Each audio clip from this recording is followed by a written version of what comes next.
Welcome class 9 students. Exercise 13.3 जो आपका exercise होगा सरफेस एरिया एंड वॉल्यूम्स का, वो डिपेंड होगा राइट सर्कुलर कोन पे। अब सबसे पहले हम जानते हैं कि राइट सर्कुलर कोन होता क्या है। ठीक है, आप राइट सर्कुलर कोन का surface area, curved surface area और टोटल सरफेस एरिया जानने से पहले कुछ बातें जान लेते हैं कि how a right circular cone is formed. ठीक है, इसको राइट सर्कुलर कोन इसलिए कहते हैं क्योंकि जो सर्कुलर बेस होता है वो इसके कर्व्ड पार्ट के परपेंडिकुलर होता है, राइट एंगल पे होता है, इसीलिए उसको राइट सर्कुलर कोन कहते हैं। ठीक है, अगर एक राइट एंगल ट्राइंगल है, मान लीजिए ये ब्लू कलर में दिख रहा होगा आपको, इस राइट एंगल ट्राइंगल को इस हाइट के अकॉर्डिंग चारों ओर में रिवॉल्व करा दूं, ठीक है, तो द सॉलिड दस form will be called right circular cone. ठीक है, अच्छा, इसमें जो है ये पॉइंट अगर मैंने वी कह दिया, वी फॉर वर्टेक्स, ये ओ भी जो है इसका हाइट कहलाएगा। The base of the cone is a circle and with centre O and O A as the radius. यहाँ पर पॉइंट ए हो गया, तो ओ, तो वी ओ ए ये एक राइट एंगल ट्राइंगल है, इसको रोटेट कर दिया, रिवॉल्व कर दिया इस एक्सिस, इस हाइट के चारों तरफ, तो एक कोन का फॉर्मेशन हो जाएगा, तो बेस में एक सर्कल बन जाएगा।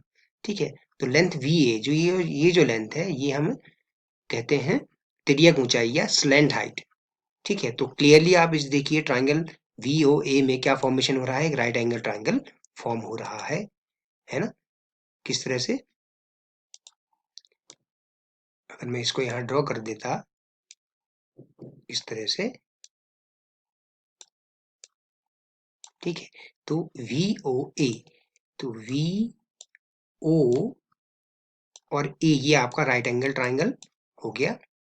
ठीक है, तो ये तो आपका बेस का रेडियस आर, ये स्लैंट हाइट एल, और एच के बीच में क्या रिलेशन होगा आप क्लियरली देख सकते हैं। पाइथागोरस प्रॉपर्टी से आप बड़ी आसानी से कह सकते हैं, ये जो पोर्शन है वी ओ और ये ए, ठीक है, ये एक राइट एंगल ट्राइंगल, तो पाइथागोरस प्रॉपर्टी से हाइपोटेन्यूज का square is equal to perpendicular square plus base square, तो यहाँ से क्या रिलेशन आ गई, अगर हमें एल फाइंड करना होगा तो L square is equal to R square plus H square, या L is equal to square root of R square plus H square. ठीक है, याद रखिए एच जो है परपेंडिकुलर हाइट है और एल जो है स्लैंट हाइट है, तो स्लैंट हाइट कैसे निकालते हैं, square root of R square plus H square, है ना। एल का square is equal to H square plus R square या R square plus H square, तो L is equal to square root of R square plus H square, ये relation आपको याद रखनी है। ठीक है, अच्छा, कर्व्ड सरफेस एरिया की जब हम बात करते हैं, यानी कि ये वाला जो पोर्शन है, जो ब्राउन पोर्शन दिख रहा है कर्व्ड पार्ट, इसका कर्व्ड सरफेस एरिया क्या होता है, half of the perimeter of base into slant height. Perimeter of base is 2 pi R into slant height, तो the formula for curved surface area of a right circular cone is pi r l, where l is equal to r square, square root of r square plus h square. Okay, तो ये formula आप याद रखिए। अगर हम total surface area की बात करें, अगर हम टोटल सरफेस एरिया की बात करें, तो टोटल सरफेस एरिया जो सर्कुलर बेस है, जो आपका ग्रीन पार्ट दिख रहा है, सर्कुलर बेस का एरिया भी ऐड कर दिया, यानी कि क्लोज्ड सॉलिड बन गया एक, तो curve surface area plus base का एरिया ऐड कर दीजिए, तो पाई आर स्क्वायर ऐड हो जाएगा पाई आर एल में, red coloured area plus green coloured area, तो फॉर्मूला क्या बन गया टोटल सरफेस एरिया का, pi R in bracket L plus R. देखिए पाई आर कॉमन आ गया इन दोनों टर्म्स में, तो टोटल सरफेस एरिया होता है pi R into L plus R. ठीक है, तो ये फॉर्मूले हैं, इस फॉर्मेट पे बेस्ड आपका एक्सरसाइज होगा 13.3। अब देखिए वॉल्यूम ऑफ कोन का एक डेरिवेशन है कि मान लीजिए अगर सेम हाइट और सेम बेस रेडियस का एक सिलेंडर एक कोन लिया जाए, तो इस कोन में अगर आप पानी भरिए, ठीक है, तो आप देखेंगे कि ये कोन जो पानी भरा है वो इसको 3 टाइम्स इसको कंप्लीटली भर देगा। तो वॉल्यूम ऑफ कोन क्या है, 1/3 of the volume of cylinder. ठीक है, वॉल्यूम ऑफ सिलेंडर क्या होता था, पाई आर स्क्वायर एच होता है, तो 1/3 उसका वॉल्यूम कोन का वॉल्यूम हो गया। ठीक है, कोन की एक्सरसाइज बाद में आएगी, वॉल्यूम की एक्सरसाइज बाद में आएगी, है ना। फर्स्ट क्वेश्चन देखते हैं बच्चों। ठीक है, not so difficult if you know the formula, then it is not difficult. Diameter of the base of a cone is given 10.5 centimetre, okay, ठीक है, and its slant height is given 10 centimetre. Slant height क्या दे रखी है? 10 centimetre दे रखी है। ठीक है, तो ये आपका परपेंडिकुलर होता है ना। तो ये स्लैंट हाइट दे रखी है 10 सेंटीमीटर। कि इसको मैं, ये 10 सेंटीमीटर है और इसका बेस का डायमीटर 10.5 सेंटीमीटर है, तो रेडियस क्या हो जाएगा? 10.5 अपॉन 2, है ना। 10.5 डिवाइड बाय 2 यानी कि 5.25, ठीक है, डिवाइड बाय 2 सेंटीमीटर। तो आप इसका कर्व्ड सरफेस एरिया फाइंड करिए। याद रखिए कर्व्ड सरफेस एरिया के फॉर्मूले में क्या होता है बच्चों? पाई आर एल होता है। तो एल हमें पहले से दिया हुआ है, स्लैंट हाइट दी है, तो आप डायरेक्टली वैल्यू पुट कर दीजिए। Curved surface area of cone is equal to pi R L, slant height L is equal to 10 and radius R is equal to 10.5/2, that is 5.25। तो 22/7 इंटू 5.25 इंटू 10, तो ये आ गया answer आपके पास 165 centimetre square. ठीक है, इसमें कोई दिक्कत नहीं है। फॉर्मूला बेस्ड क्वेश्चन तो है, केवल फॉर्मूले में वैल्यू पुट करनी है आपको। ठीक है, सेकंड क्वेश्चन देखते हैं। Find the total surface area of a cone if its length height is 21 metre, है ना। L 21 metre, diameter, base diameter 24 metre है, तो बेस रेडियस हो जाएगा 12 metre. Radius will be 12 metre, 24/2, diameter का half, slant height 21, value put कर दीजिए। Pi R into L plus R, formula हो गया total surface area of a cone, है ना। कर्व्ड सरफेस एरिया में बेस का एरिया ऐड करने पर आपको टोटल सरफेस एरिया मिल जाएगा। वैल्यू पुट कर दीजिए तो you will get the answer. ठीक है, 22/7 इंटू 12 इंटू ये आ गया यहाँ पर से 33, सॉल्व करके 1244.57 मीटर स्क्वायर आपका आंसर आ जाएगा। ठीक है, अच्छा, थर्ड क्वेश्चन देखें। Curved surface area of a cone is 308 metre square, ठीक हो गया। और उसका स्लैंट हाइट 14 सेंटीमीटर दिया है। उसका बेस रेडियस फाइंड करिए और टोटल सरफेस एरिया फाइंड करिए। ठीक है, तो कर्व्ड सरफेस एरिया तो आपने लिख लिया ऐसे, slant height L is equal to 14, let the radius is R. Okay, तो 308 is equal to 22/7 into R into 14, है ना। Pi R L is equal to ये हो गया, तो सॉल्व करके ये आया 7 2 जा 14 कैंसिल हुआ, तो 44 आर, 44 7 जा 308, तो आर की वैल्यू आ गई हमारे पास 7 सेंटीमीटर। आर पता है, एल पता है, तो टोटल सरफेस एरिया निकाल सकते हैं। Total surface area will be pi R L plus pi R square, है ना। इन्होंने ऐसे लिख दिया, हम डायरेक्टली ऐसे भी लिख सकते हैं, है ना। इसमें वैल्यू पुट कर दीजिए pi R into L plus are.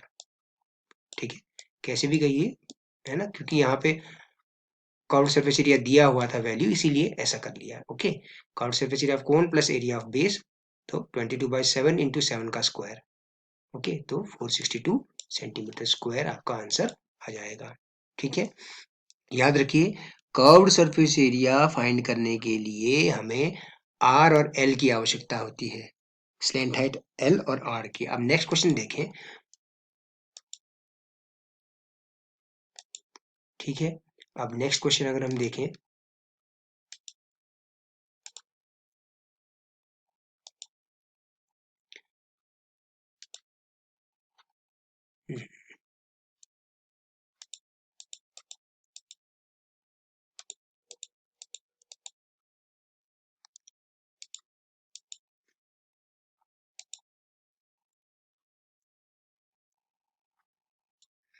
Question number 4 देखिए।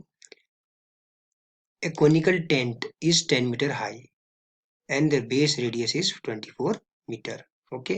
Find slant height of the tent and cost of canvas required to make the tent if the cost of 1 meter square canvas is rupees 70.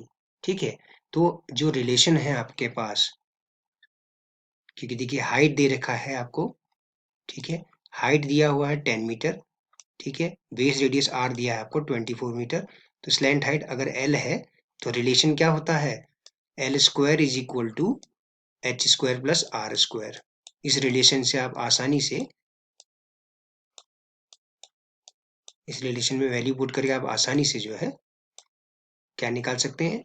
Slant height निकाल सकते हैं। ठीक है, आइए question की तरफ चलें, सॉल्यूशन की तरफ। Let A B C is a conical tent, height of tent h is equal to 10 meter, base radius r is equal to 24 meter. Okay, let the slant height be l. तो in right angle triangle ABO, इस right angle triangle ABO में AB square is equal to AO square, that is perpendicular square plus base square, that is BO square, Pythagoras theorem से। तो L square is equal to H square plus R square, values put कर दीजिए, 10 square plus 24 square, ये हो गया 100 और ये हो गया 576, 24 का स्क्वायर, तो टोटल आया 676। तो what you get, L square is equal to 676, तो implies that we get L is equal to square root of 676, square root of 676, तो 676 स्क्वायर का स्क्वायर रूट होता है 26, तो स्लैंट हाइट आपको मिल गई 26 मीटर। ओके, ये आ गया। अच्छा, अब ये पूछता है कि इसका टेंट बनाना है कैनवस से, उस कैनवस की कॉस्ट आपको बतानी है, पर मीटर स्क्वायर कॉस्ट 70 रुपीज है। जब हम टेंट बनाएंगे, आप सोचिए, खुद ही सोचिए, जब हम टेंट बनाएंगे तो क्या होगा, केवल कर्व्ड पार्ट ही के बराबर का कैनवस लेना पड़ेगा, है ना। तो कर्व्ड सरफेस एरिया निकालिए टेंट का, पाई आर एल, कोन का curved surface area 22/7 into 24 into 26। Okay, तो 1 मीटर स्क्वायर कैनवस का प्राइस है 70 रुपीज, तो cost of 13,728 divide by 7 metre square canvas की कॉस्ट क्या होगी, इंटू 70 कर दीजिए, तो 7 से 10 टाइम्स कैंसिल हो जाता है 70, तो 1,37,280 rupees will be the cost for making the tent or the cost of the canvas to make such tent। Okay, तो कर्व्ड सरफेस एरिया का इस्तेमाल किया गया है इस पे, ठीक है। क्यों, क्योंकि कर्व्ड पार्ट ही बनेगा ना, जब टेंट बनेगा तो जमीन पे कुछ नहीं बिछा होगा, टेंट का जो है कर्व्ड पार्ट ही आपको लेना होगा। ओके, अच्छा, क्वेश्चन नंबर 5 देखिए, what length of tarpaulin 3 meter wide will be required to make a conical tent of height 8 meter and base radius 6 meter? Assume that the extra length of material that will be required for stitching margins and wastage in cutting is approximately 20 centimeter. Use pi is equal to 3.14। ठीक है, तो जब आपको एक tarpaulin sheet दे रखी है, एक tarpaulin sheet दे रखी है, ठीक है, अच्छे से ड्रॉ कर दूं अगर मैं इसको, एक टारपोलिन शीट है, ठीक है, टारपोलिन मीन्स जो टेंट का कपड़ा होता है ना, मोटा सा, वो टारपोलिन होता है। ओके, तो इससे जो है आपको एक कोनिकल टेंट बनाना है, ठीक है, इस तरह से।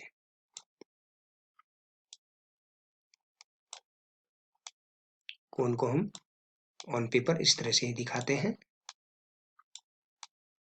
ओके, तो इसकी लेंथ आपको फाइंड करनी है, इस टेंट की लेंथ, सपोज मैंने इसको कैपिटल L कह दिया, ठीक है, और इसकी विड्थ जो रखी है 3 मीटर।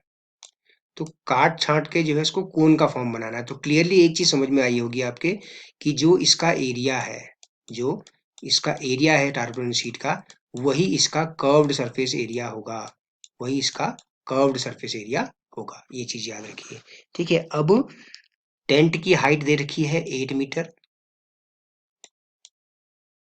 ठीक है, और उसका बेस रेडियस दिया है 6 मीटर। अब आपको पता है कर्व्ड सरफेस एरिया निकालने के लिए हमें क्या पता होना चाहिए, स्लैंट हाइट पता होना चाहिए बच्चों। तो स्लैंट हाइट अगर L मान ली हमने, तो आप पाइथागोरस प्रॉपर्टी से फाइंड कर सकते हैं इसको।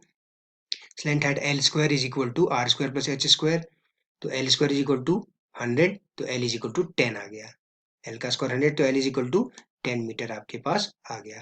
तो curved surface area of conical tent आप फाइंड करिए, पाई आर एल, तो 188.4 सेंटीमीटर मीटर स्क्वायर। ओके, तो let the length of tarpaulin sheet is L, तो 20 सेंटीमीटर विल बी वेस्टेड, तो L माइनस 0.2 होना चाहिए इफेक्टिव लेंथ, ठीक है।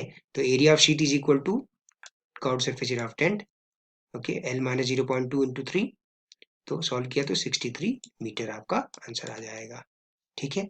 इसको आप ऐसे भी कर सकते हैं कि area of tarpaulin sheet is equal to curved surface area of this cone, और उसमें जो है 20 सेंटीमीटर ऐड कर दीजिए, 0.2 मीटर ऐड कर दीजिए, तब भी ऐसे निकल जाएगा।